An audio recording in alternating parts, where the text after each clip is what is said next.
Craig here. I got a new alarm in the mail a couple of days ago. There it is. Some of you may already be able to tell who this was made by just because of the design of the horn and the way that the strobe is. We'll go ahead and investigate it anyway, though. So you can see it's got the goofy slanted strobe, and it's got the really, really bold font fire lettering. And then here's the back. You can tell it's a vibratory horn. So, model number of the horn. It's the Federal Signal Vibratone, model 450D, series D1. And the model number of the strobe is the Federal Signal V1971, series HB1, 110 candela, 20 flashes per minute at 18 to 31 volts DC. Full model number of this unit is printed on its box. It is the Federal Signal H-45024T4R. It's a 450T horn strobe, electronic vibratory, with the UL 1971 110 candela strobe. This horn itself was, I believe, first designed by Faraday, but it got rebranded out a lot by, namely Simplex and Federal Signal. You'd also see these sometimes rebranded under, I think Gamewell at one point had them, and Space Age Electronics. But the strobe is definitely a Federal Signal thing. So you can see it's got a massive strobe tube in there.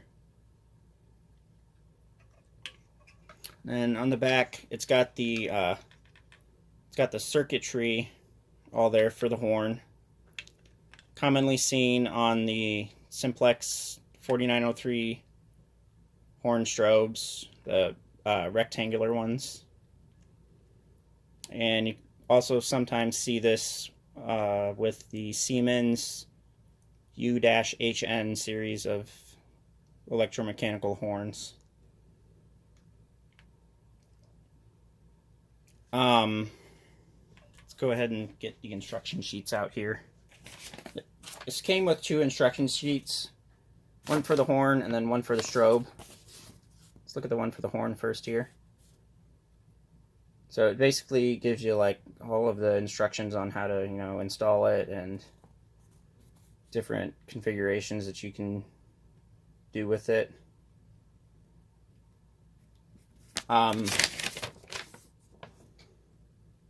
So yeah, there's how you would wire it. This one here, this diagram here shows you how to install it with one of the Val's series of strobes. And shows it down there too. So your big ways to install it would be flush mount. You can use one of these flush plates if you would like. You can also go with full flush. That one was actually a semi-flush. You can go with full flush, where you get a flush back box, one of the really, really deep ones, and then you would have to use the trim plate, and the valve strobe would be installed on top of the trim plate. You can also get a different design of grill.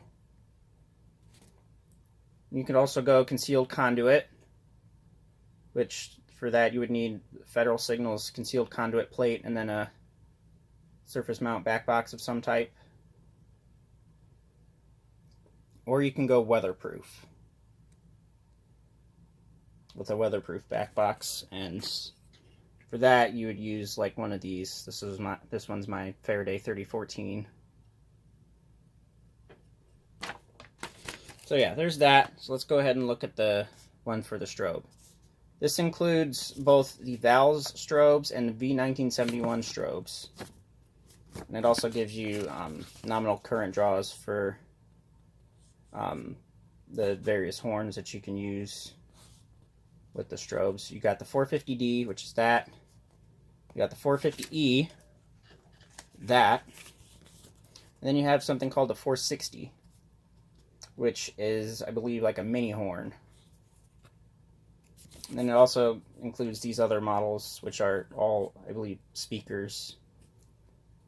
SP, HP, ASHP, and ASLP are the fire alarm speakers that you would generally see in like hazardous areas or heavily industrial areas. The SPA and the SPL, I believe, are like your basic ceiling mount or wall mount speakers. But the MDS or the MSDP, MSHP, and MSLP, I'm actually not too sure what those are. And the MPV is just a basic mounting plate. So if you wanted to use one of those V1971s as a remote strobe. And inside it also gives you all of like the light outputs and stuff. So there were 5 different series of V1971 strobes that were in production at this time. I believe there were a bunch more than just these 5, but I'd probably have to do some more digging around on that. So your main ones for around the time that both of these were produced were the AB2, which actually is what that strobe is, the 40 candela 60 fpm, the CB1, which is a 15 candela 60 fpm, HB1, which is 110 candela 20 fpm, which is what this one is, the LB1, which is a 15 candela 20 fpm, and then the SA1, which is a 110 candela 60 fpm. And it gives you all the different light outputs of each series of strobe for the V1971s. And then mounting options. Now, the V1971 strobes, I do not believe are weatherproof. So you can't mount them on a device that's mounted on one of these weatherproof back boxes, unfortunately. So yeah, enough of that. Let's go ahead and take a closer look and compare both of these. Get that little plastic piece out of the way. It's not very important. It just helps to cover the electronics and keep them secure. So, between the 450D and 450E, you can probably already tell that the 450E's case is much larger than the 450D. On the outside of the strobes, there's nothing different, but inside, you can see that the 110 candelas strobe utilizes a larger strobe tube than the AB2 series. But lens design and all the circuitry inside are the same otherwise. Now on the back, obviously they're going to be a whole lot different because 450E is electronic, so it doesn't have any vibratory parts. And then the 450D is the vibratory one, so you just got your circuit board there. They do both have 4 terminals for horn and strobe, and then they do have the 2 little jumper wires for 2-wire or 4-wire operation. So, enough of me talking. We'll go ahead and wire up the 450D and we can start doing some testing.